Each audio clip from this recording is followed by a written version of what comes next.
Hello again, everyone, and welcome to our combined Sunday school classes, the Agape class and the Young Men's Bible class, two of our larger Sunday school classes from First Presbyterian Church on North Elm Street next to Fisher Park in downtown Greensboro. I'm Lane Ridenhour, the song leader for the Young Men's Bible class, and I thank you for joining us as we gather together again online for worship and study on this, the seventh Sunday after Pentecost, Sunday, July 11th. The Reverend Jill Duffield will be preaching in our 10 o'clock sanctuary service this week, and you're cordially welcome to attend in person. If you're unable to attend in person, we invite you to join us online, streaming video. Just go to our church website, www.fpcgreensboro.org. That's fpcgreensboro.org. There you'll find a link to the sanctuary service, as well as a link to our church bulletin and our children's Sunday bulletins, as well as other information about life here at our church this week.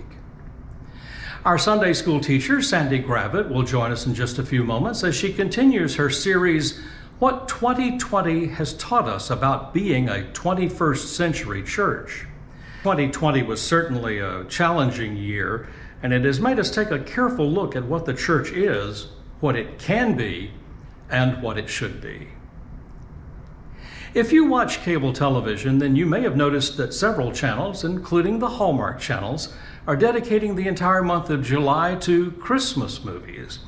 Now, I don't really know where the idea of Christmas in July came from, more than likely a sales routine of some form. But we here in the Young Men's Bible class have been celebrating Christmas in July for over 30 years, where we set aside at least one Sunday in July and present one or more Christmas carols. And today will be our Christmas in July as we sing, Hark, the Herald Angels Sing, Glory to the Newborn King.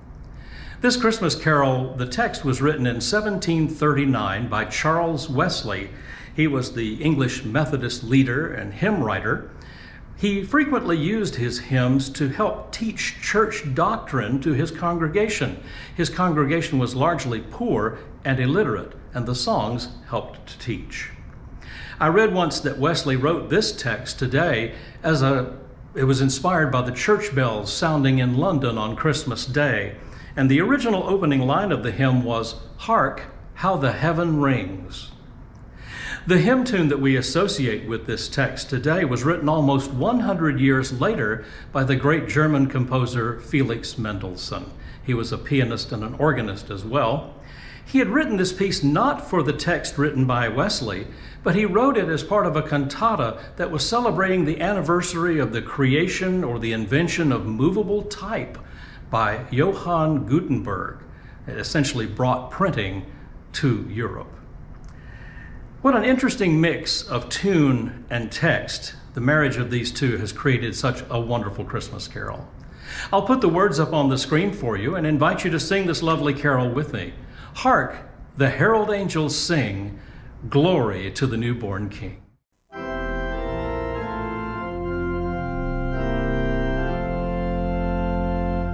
Hark, the herald angels sing, glory to the newborn King. Peace on earth and mercy mild, God and sinners reconciled. Joyful all ye nations rise, join the triumph of the skies. With the angelic host proclaim, Christ is born in Bethlehem. Hark, the herald angels sing, glory to the newborn King. Christ by highest heaven adored, Christ the everlasting Lord. Late in time, behold him come, offspring of the Virgin's womb. Veiled in flesh the Godhead see, hail the incarnate deity. Pleased in flesh flesh with us to dwell, Jesus our Emmanuel. Hark, the herald angels sing, glory to the newborn King. Hail the heaven-born Prince of Peace, hail the Son of Righteousness. Light and life to all he brings, risen with healing in his wings. Mild he lays his glory by, born that we no more may die, born to raise us from the earth, born to give a second birth. Hark, the herald angels sing, glory to the newborn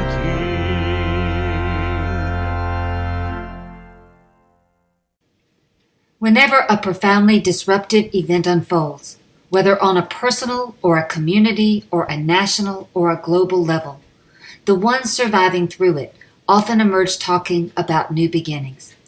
It could be after a divorce or a death or any other change in life circumstance. It could be after a natural disaster or a war. At such moments, we typically feel the need to bolster our mental state and reset emotionally for our futures by talking about beginning anew. But if we know anything about new beginnings, we understand that they are not easy to achieve, nor do they come with fresh slates. At best, we bring the baggage from past experience along with us. We carry memories that affect our actions in ways that are sometimes clear and sometimes not so obvious. And that's before we even get to assessing the environs, the external factors in which our newness will play out. There are always residual challenges to be met there as well. These realities were also true for the people of Israel, who found themselves exiled in Babylon, displaced from their lives and their homes in a Jerusalem that had been destroyed. In that era, as we have discussed many times, the leading writers and thinkers began to ponder new beginnings, and in that process, they started reconsidering the place of this people in a world that now had a much wider perimeter. That work was important because they needed to reframe the idea of God and humanity and what was unfolding in history to respond to what had happened to them. They recognized that being part of a community defined almost solely by ties to a given locality was no longer possible. The horizons of their world had forever been altered, and their understanding of who they were in this new reality had to reflect that shift. To do the work, they had to ask how things got to be as they are. And one direction they took to answer that concern was pondering the creation itself.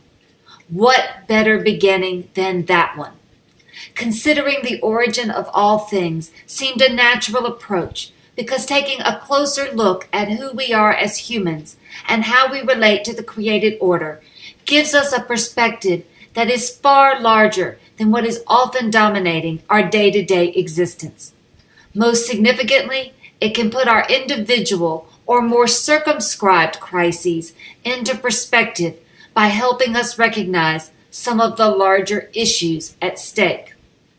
I start with this thought today because if 2020 brought many things about our lives into sharper focus, it also did something else. It helped us pause for long enough to see out of the corner of our eyes a crisis that may lack the urgency of a pandemic or a divisive election or street protest, because this crisis is unfolding more slowly. But it is actually a crisis where we are in danger of doing ourselves real and lasting harm if we choose not to act. What is it? The change in our climate.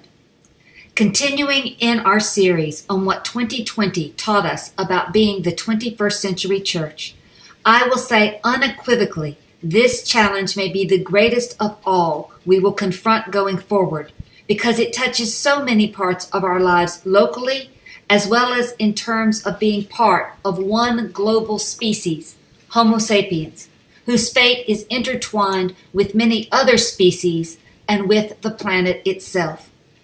And without a doubt, it is a theological crisis as well.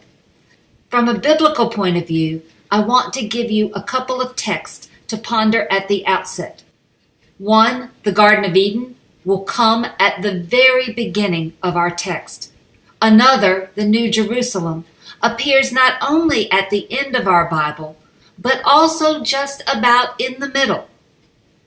To get where I'm coming from, I want to briefly go back to the editors of the Torah working in Babylon and how they were pulling together the story of Israel as a people. It is no accident that they did not start the Torah with Avraham and Sarah, the great father and mother. They already knew that the story of what God was doing was much larger than just their story. Thus, they turned to the creation itself. I want to go to the second of two stories, where the earth, in the imagination of the writers, was a garden. And the Lord God planted a garden in Eden in the east, and there God put the human whom God had formed. That imagination is reiterated when Ezekiel, writing in the same post-exilic era, was imagining the temple restored, another new beginning. But here, the garden stretches out from the city. Wherever the river goes, every living creature that swarms will live, and there will be many fish once these waters reach there. And on the banks of both sides of the river, there will grow all kinds of trees for food. Their leaves will not wither, nor their fruit fail, but they will bear fresh fruit every month because of this water. And that fruit will be food, and their leaves will be for healing. Likewise, in considering the culmination of all things, the editors of the New Testament like the way that Revelation chapter 22, following directly from Ezekiel 47, summed it up, presenting a garden springing from the waters flowing from the throne of God, a garden like the other two, brimming with all the things that make for life. These images are not surprising.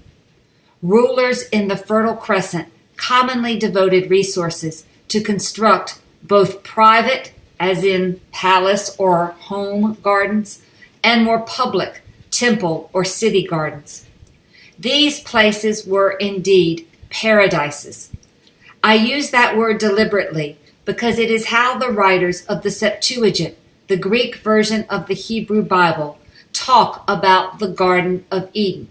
You can see here in Genesis 8 that I have highlighted the word paradise and then in Eden. Why that language?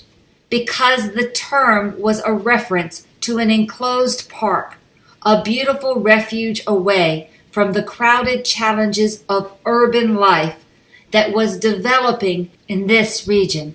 Think about these spaces. In a hot and often dusty climate where cities emerged, they were often packed into small areas surrounded by walls. On the left, there is a model of the ancient Jerusalem. On the right, the city gates and walls at Nineveh.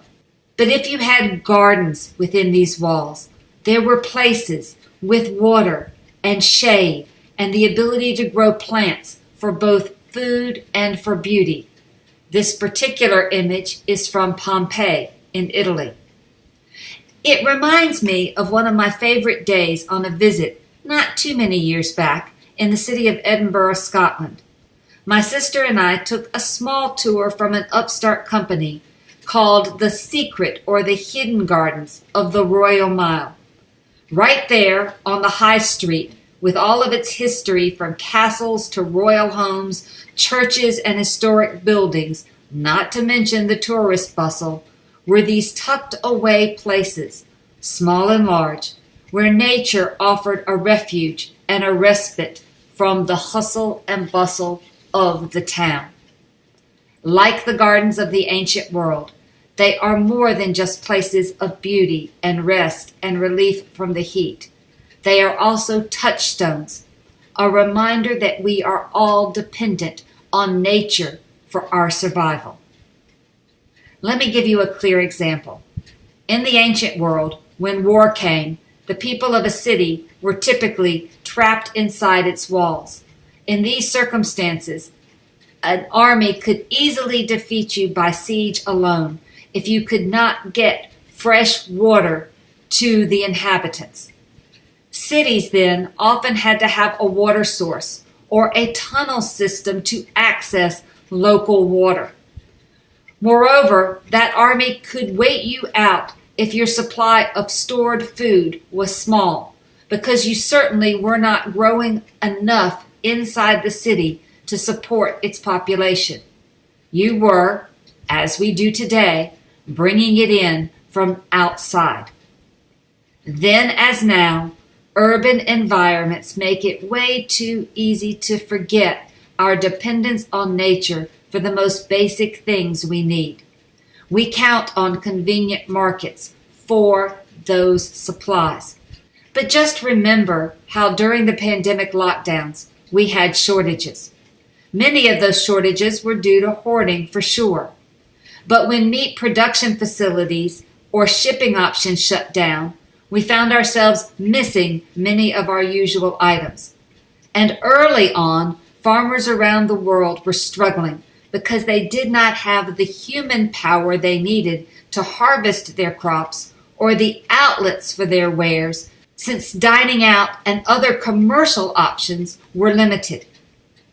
It gave us here in our affluent lives just a taste of what many people on this planet deal with regularly when weather or conflict or some other force interrupts the supply chain and suddenly there is a threat to their survival.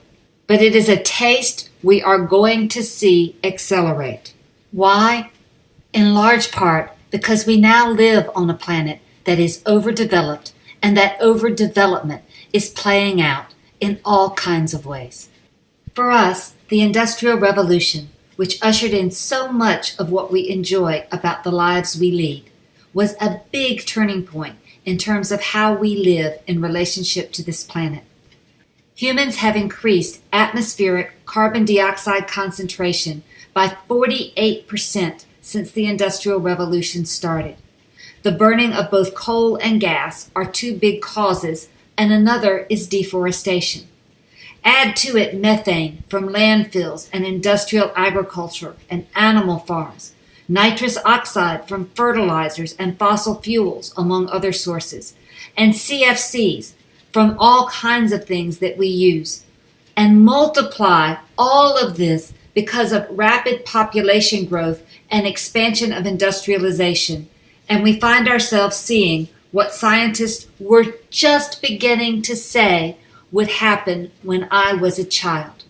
Late last month, Washington State, Oregon, and British Columbia in Canada were all front and center examples of the kind of extreme weather that we anticipate because of these changes with their heat dome temperatures. These regions suffered through multiple days of temperatures topping 100 degrees. It was, by all accounts, brutal. Many homeowners, for instance, did not have air conditioning because these conditions aren't typical for that region. Indeed, many have houses designed to retain heat because of their cooler climate norms. There are other obvious headlines as well. The fire danger. And in British Columbia, the chief coroner reported at least 486 sudden and unexpected deaths between June 25th and 30th. The normal death toll for 5 days would be around 165 people. We know, however, that such conditions are not all that unusual these days. According to NASA, Earth's global average surface temperature in 2020 tied with 2016 as the warmest year on record, with the year's globally average temperature 1.84 degrees warmer than the baseline 1951 to 1980 mean. This warming is part of a trend. The last 7 years have been the warmest on record. Indeed, the whole last decade was record-shattering. And we know that many places in the West today are suffering through a drought that is forecast to continue even as the population of many of these areas was already straining the capacity of water systems. But it is more than local weather conditions or normal variations. We have to be watching the melting of glaciers and the change in the composition and level of seawater. We have to pay attention to the patterns of storms and storm severity, winter and summer, and how they hurt and displace people. We have to watch the shifting agricultural conditions for the same. All of these changing conditions threaten the survival of many species and have an impact on everything from food chains to plant life to air quality to basic living conditions and the politics around them. Some people even hold that this planet will not be habitable for humans within a few generations. Our garden, a garden on which we are dependent, is suffering. What strikes me here theologically, first, are a couple of things from the book of Genesis.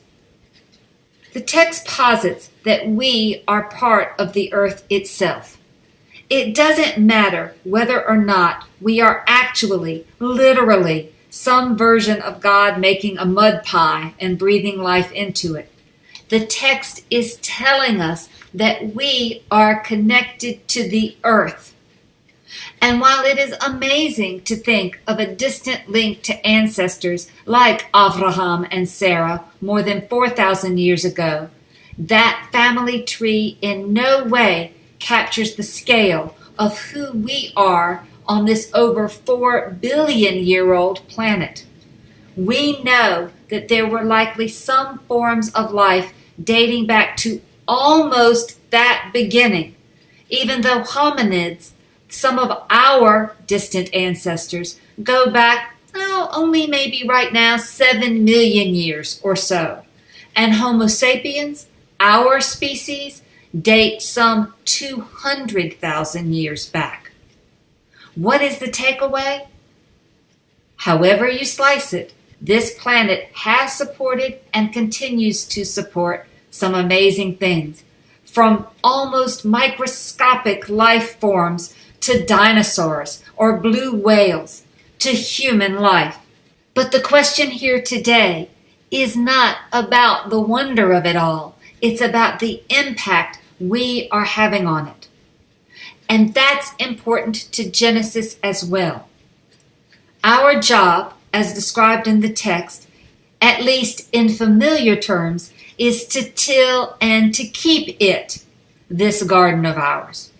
The two verbs here are avad and shamar. We get the agricultural bent and understand how the story in its original setting was speaking about how an agricultural way of life came into being. But there is so much more here if we look closely. This first verb, avad, is actually to serve, and it's a verb that is often associated with slavery. But the point here is this: we are to be more than cultivators of this planet. We are to serve it. Now there's a reorientation for you. But we tend to prefer to go to something like Genesis chapter 1, which says humans are to bring into subjugation and have dominion over the things on this planet. Oh, but that is not at all the idea of service, is it? But it could be if we think about the way that Jesus taught us to consider service. He was always telling us that we had to put ourselves in the role of a servant, that was the key to being who God wanted us to be. But we rarely think about the planet as something that we are supposed to serve. But I think that the Genesis text is pushing us in that direction. Take a look at the second verb, to keep it. It's a verb that literally means to guard or to watch over. That is, it's a term used for keeping something safe and secure, like a parent looking after a child or a sentry watching over a sleeping city. We have not only a responsibility to serve, we have a duty for diligent watchfulness, for diligent care. This reframing suggests to us that we don't need to think about tilling and keeping an agriculture or subjugating and the traditional ways power is deployed on this planet as models. We should turn instead, when we think of the earth, to the model of service Jesus puts forward. And that's an idea that also comes across when we think about the connection from Genesis to Revelation, this time via Paul. This text in Genesis comes from a bit later, after the humans have eaten of the tree of the knowledge of good and evil. When God is explaining the consequences of that choice, God says to the human, "Cursed is the ground because of you." Just think about that. Cursed on your account. Again, for certain, it is a passage about how difficult living off the land is, and it certainly reflects the agricultural challenges of the region of the writers that produced it. But it's also about how the choices we make as humans detract from the good of God in a consequential manner. Now I'm going to ask you to hang with me here for a minute and walk through it theologically. We are accustomed to talking about this story as the fall of humanity. That label itself is a problem because it misses something crucial. Enter Paul in the book of Romans, who tells us this: "For the creation waits with eager longing for the revealing of the children of God. For the creation was subjected to futility, not because of anything it did, but by the will of the one who subjected it, in hope that the creation itself will be set free from its bondage to decay and will obtain the freedom of the glory of the children of God." Don't miss what Paul's saying. It is so typical for Protestants in the West to think about all God is doing in terms of salvation as what it means for me. But even if we get past the personal, we still lean towards seeing the grace and salvation of God as for humans. But Paul takes that notion right off the table. He says the creation itself is suffering because of the choices we make. And Paul goes on to say that the creation itself is waiting for us to enact partnership with God, to bring about the kingdom of God in the here and now. Because that vision of God's creation, that garden that is flourishing and bringing life, that new heavens and new earth is also something we can contribute to bringing about. And it is why the book of Revelation says in chapter 22, verse 3, "Nothing accursed will be found there anymore." It's all connected in a line. What then do I want to say? Well, here's something for thought. There are over 7 billion people on this planet. Over 1/3 of them are Christians. Now, we are not in this struggle with our climate alone, for sure. Islam has a strong environmental movement. So does Buddhism. Plenty of traditions are working on this issue. But just imagine if the 21st century church got serious about making changes aimed toward the wholeness and healing of not simply humanity, but of the creation itself. What would those changes look like?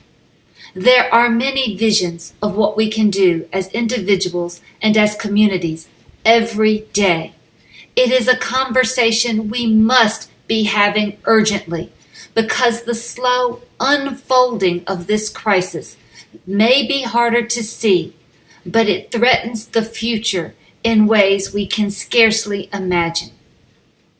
To leave you today, I want to give you the words of Jane Goodall, scientist, conservationist, and humanitarian. This is the beginning of a prayer she offers, and it gives us food for thought about our garden. We pray that we may at all times keep our minds open to new ideas and shun dogma, that we may grow in our understanding of the nature of all living beings and our connectedness with the natural world, that we may become ever more filled with generosity of spirit and true compassion and love for all life, that we may strive to heal the hurts that we have inflicted on nature and control our greed for material things, knowing that our actions are harming our natural world and the future of our children, that we may value each and every human being for who he is, for who she is, reaching to the spirit that is within, knowing the power of each individual to change the world. I thank you for your attention, and I look forward to being with you again next week.